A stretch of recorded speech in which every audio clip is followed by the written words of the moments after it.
Welcome to Mindboost Moments, the podcast for people rebelling against mediocrity. I'm Caleb, and I'm here with other people who refuse to accept the soul-crushing status quo. These are the change makers, innovators, and the ones who make people leap out of bed excited to grow and become extraordinary.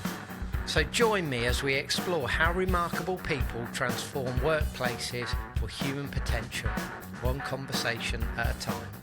This is Mindboost Moments.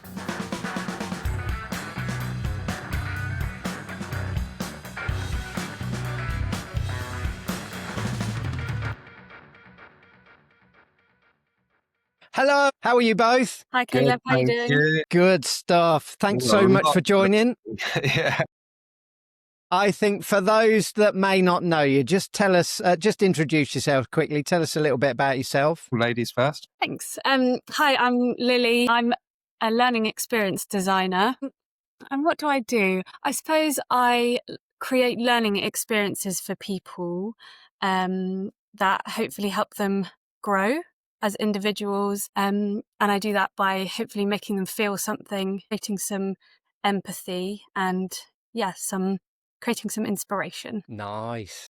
And I'm Owen. I'm creative director at mindboost.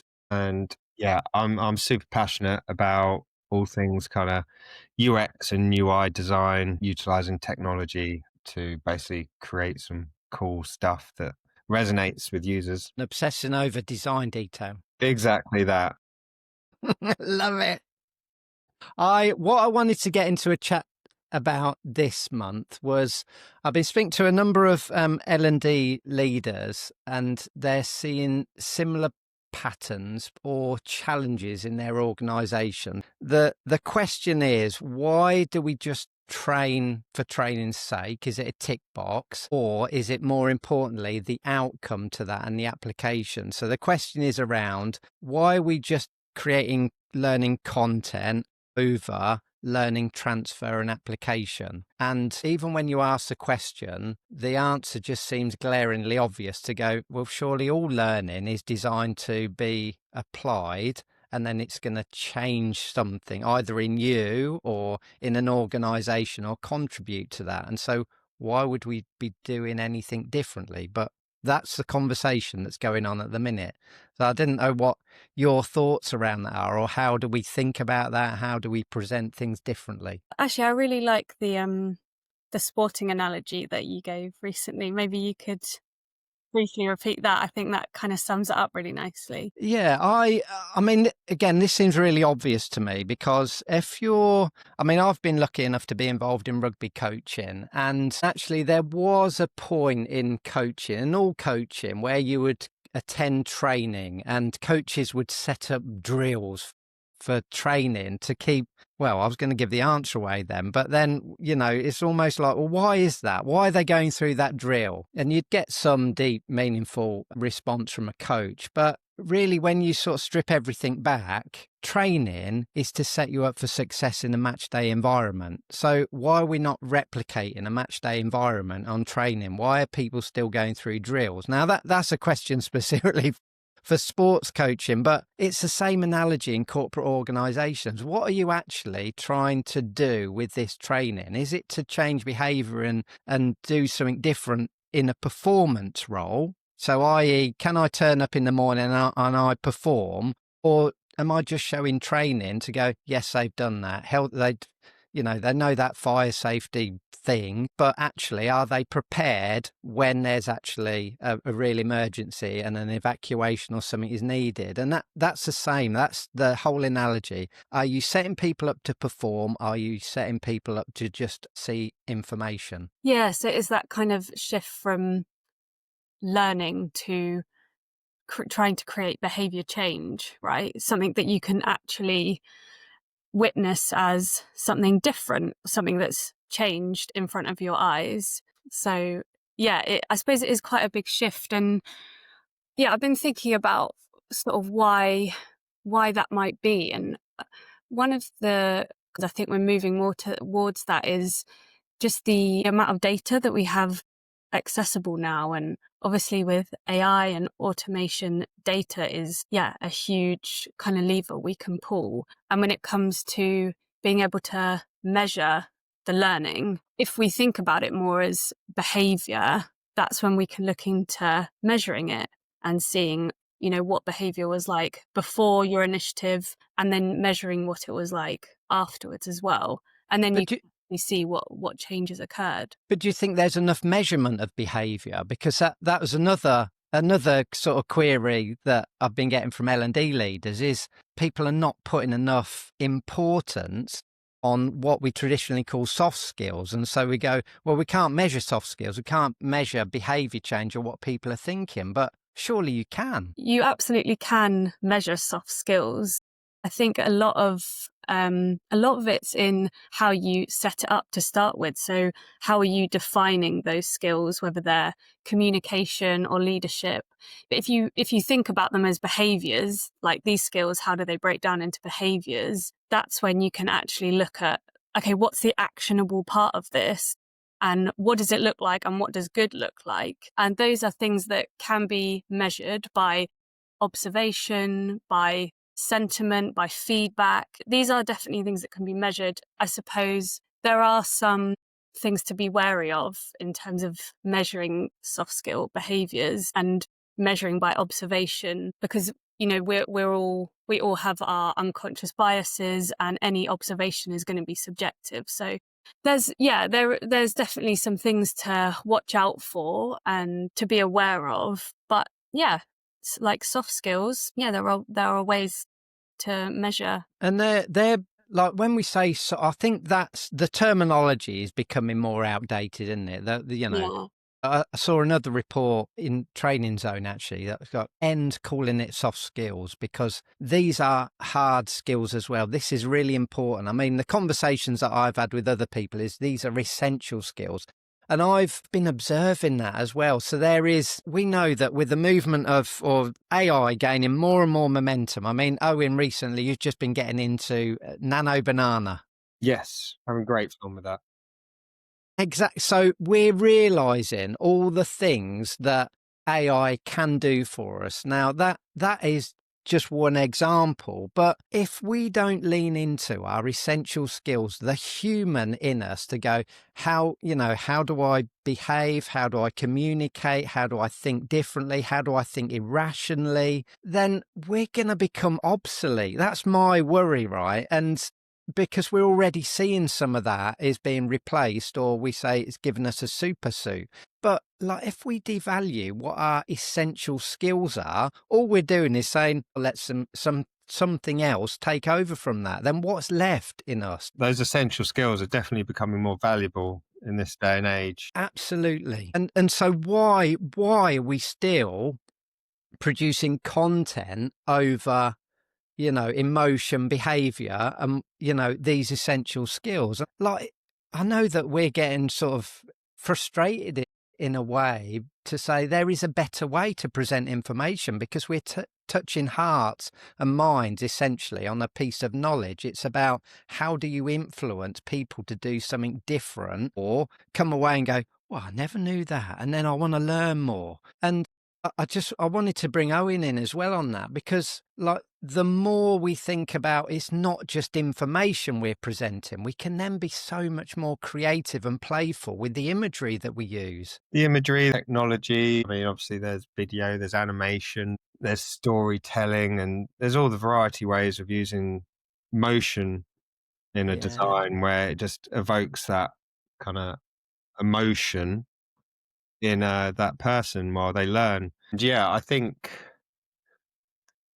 we're at a turning point. I think, like you said, digital learning, e-learning's been around for so long, and what used to be the kind of soft skills were always the kind of mandatory training that you had to kind of do, tick box exercise. But like you said, we're finding that more and more it's getting more important to know this, and we're now also able with the technology to help users learn and develop those skills much better, and if we can also measure those changes, albeit it may not be black and white kind of data, but we can see hopefully subtle changes through feedback and actions and everything like that. Well, I mean, we've got some really interesting feedback from one of our partners that we've done a really heartfelt change program with them that all started about protected characteristics, but they have gone on a journey of how do we measure sentiment. And so they are doing it, they are doing the hard work to go, how do you feel? What's the thoughts in your mind? How is that manifesting in the way you turn up to work each day? And so just back to Lily's point, it's absolutely possible to measure those, and it doesn't have to be hard.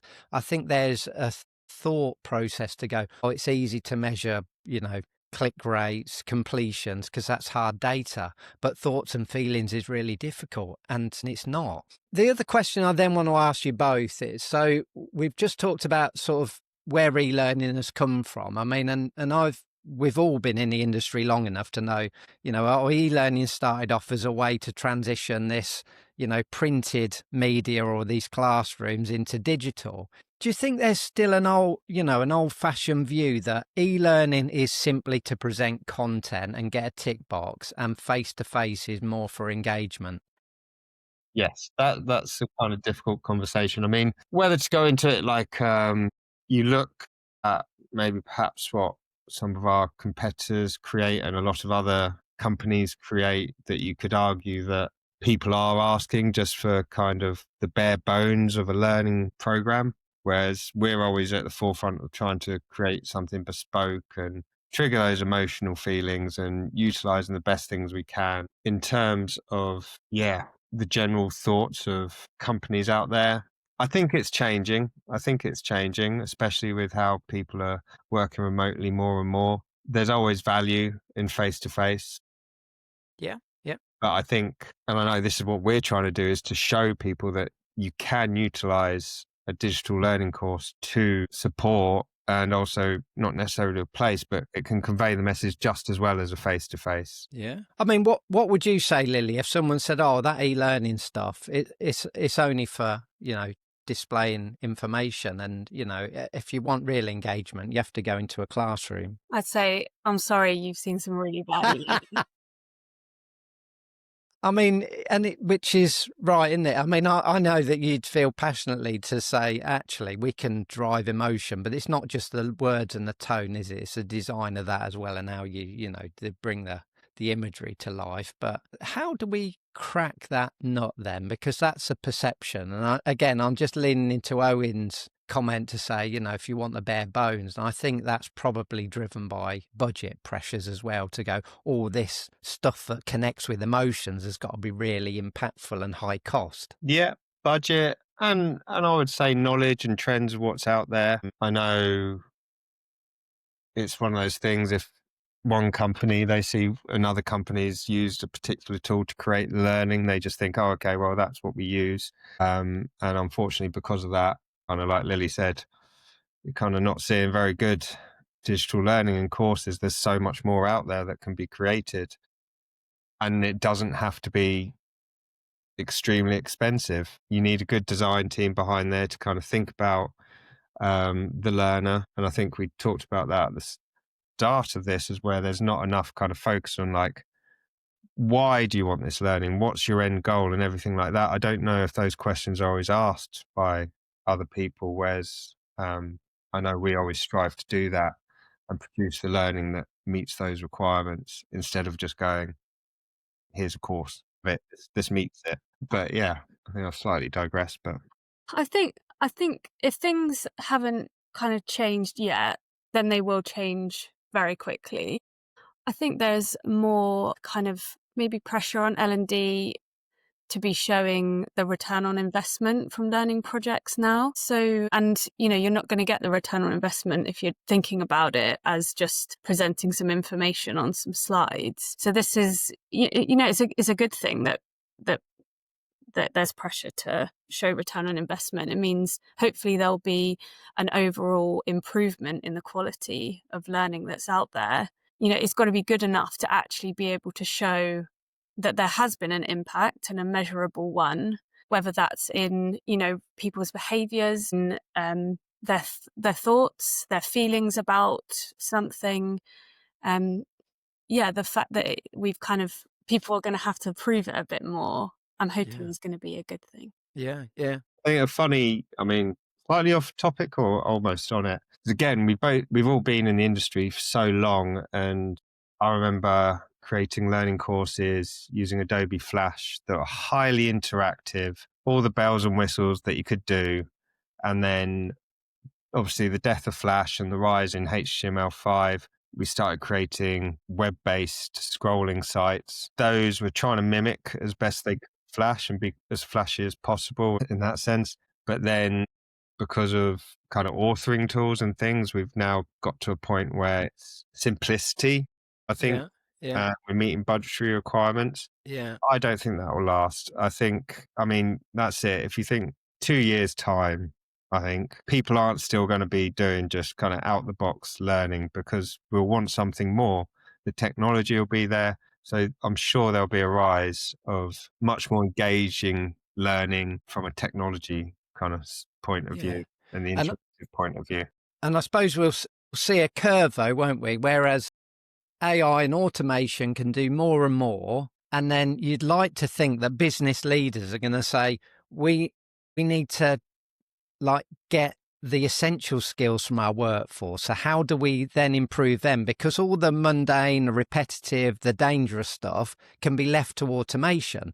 So what's the point in just presenting, just copy and expecting repetitive tasks to be done, because we can outsource that to automation. So actually we want to leverage the best parts of humanity, which is connection, empathy, language, communication, all of that. So how do we then leverage that? And the other thing that I've been reading quite a lot, so I've been on this journey of adaptability for quite a while, and saying like, that is, again, another human power, is to say, how do we just flip our mindset really quickly? How do we adjust to what's in front of us? And that is now bubbling up again to go, that is what humans are going to be game changers at, just flipping really quickly and changing and thinking erratically. We're not there yet, though, because we know from change programs and trying to implement a change, humans resist it really heavily to go, oh, I've not done that before. That is going to be another element where we've got to get really smart to go, we're succeeding in the future. And you'd like to think, just back to your words, Owen, when people say we want more, like we want more from our people, our teams, we want more connection, more engagement. That will result in, we need more from our learning, and what learning looks like and how we present it, and it, like when I say traditionally learning, like we've seen the numbers, the seat time go from, back in the day, you could develop a program that was perhaps 2 hours and you go, oh yeah, that's okay. It's e-learning, it's saving 2 days.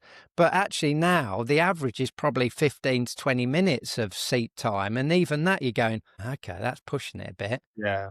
I think, the change hopefully will be as well, and I've said this before, is that stepping away from tick box learning and utilizing and helping people actually learn and making that it's a valuable thing is learning. We all love learning something new, and that will hopefully be the change, and that's something we'll be creating in the future and heads of L&D will know that, okay, we really want these people to learn this, and this is for the people, not the company, and just go, check, this is done. It's actually, no, it's valuable for you to learn, and we want you to grow and change as a person. Is there anything other than budget or mindset that's stopping that at the minute? Is there the way you think? Is there technology? I mean, I haven't got answers to this. It's not a preloaded question. It's just curiosity. Is there anything stopping us creating that type of content? So I'm just thinking, Lily, when we have kickoff calls, they're the questions that you ask of a client. And some clients are sort of surprised, go, oh, I've never really thought about that. Why are you asking me how people should think and feel? And others are going, "No, I get it." Yeah, I mean, perhaps they haven't sort of finished the train of thought, we need to do some training on this because there's clearly a gap.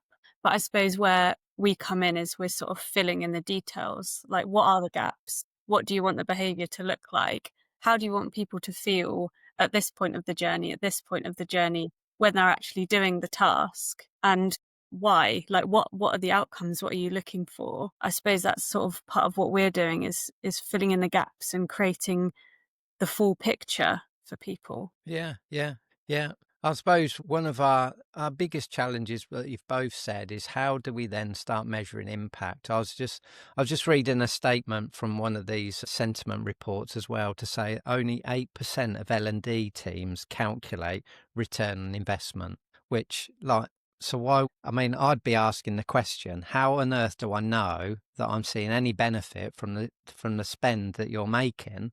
And then the other statement is, but only 8% of chief execs are seeing a business impact. So out of that 8% that measure it, only 8% are seeing an impact. Like, that is a mad statistic. I know.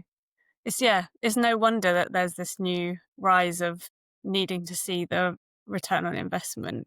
It's like, can't believe it's sort of taken this long, really. Or do you think the flip side has gone to go, if we're making no investment, we're not going to apply any budget to it? And that's where you're then going, oh, what's the cheapest, quickest, easiest way to produce some content? Because I need it for a tick box. You think the people are just on a cycle, aren't they? To go, I need that because my boss has told me. I need it to prove claims defensibility or whatever it may be. What's the quickest and cheapest way to do that? Oh, I found a tool that works all on AI. I'll just press a button and it spits it out. And then you can just see the cycle then, can't you? The chief exec's going, what's the difference? What's changed? Well, nothing, but it's not cost you anything. It's like, okay, how do we get off of this treadmill? And then the learners at the end of it going, what the heck is it? What's this rubbish?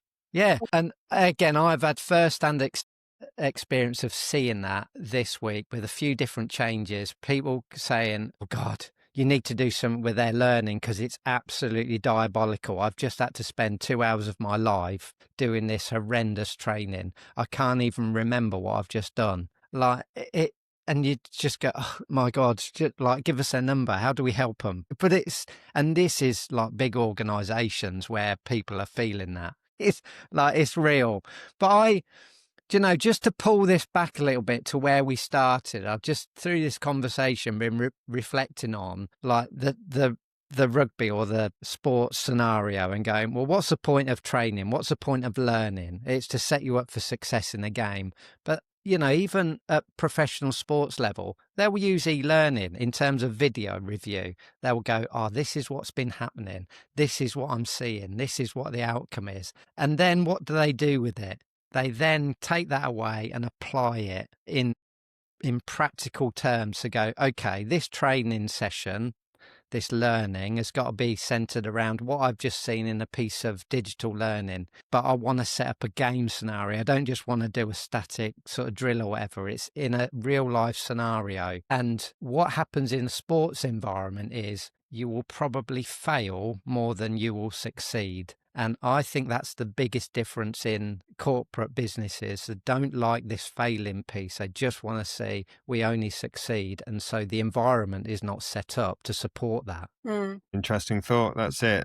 The digital learning is created to ensure success. So that box is ticked. Whereas the learning that's actually happened to the user, they don't actually remember it. Yeah, I think it would be nice to see a world where there was more sort of continuous measuring and monitoring. And, if a learning experience, maybe it has some impact, but not in all of the areas that a company was hoping to see, then maybe it's refined or changed slightly. And then we go again, and then we can measure that again. And it becomes more of a kind of a moving experience that's changed over time, along with the needs of people and the needs of the company, rather than just like, here's your learning, do it. Okay, let's start the next one then.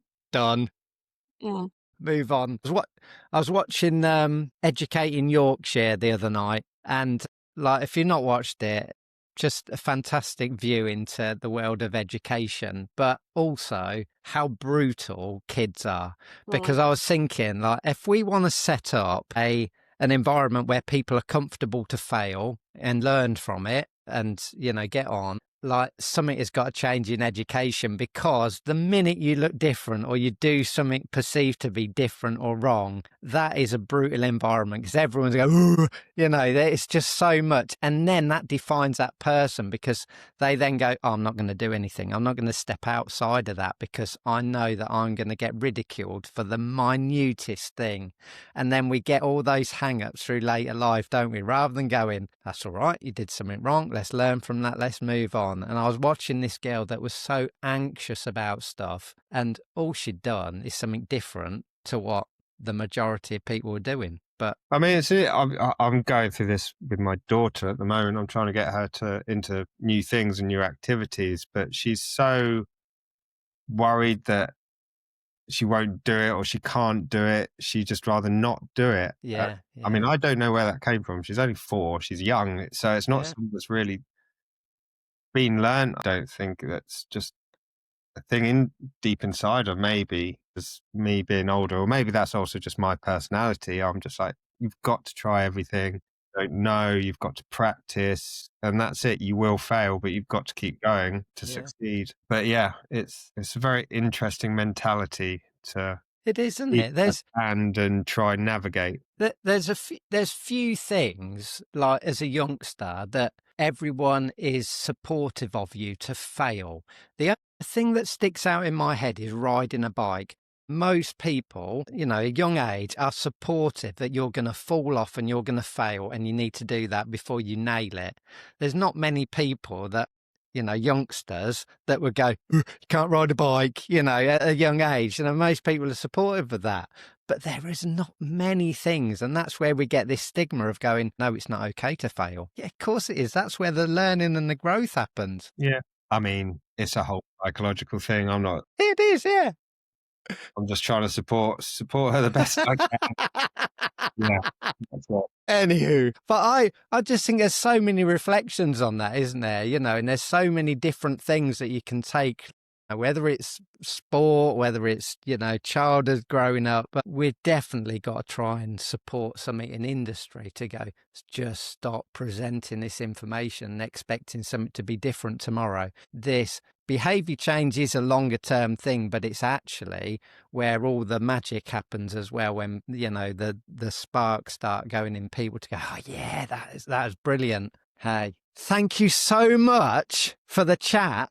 I've thoroughly enjoyed that. As always, a bit of a random chat, but I love it.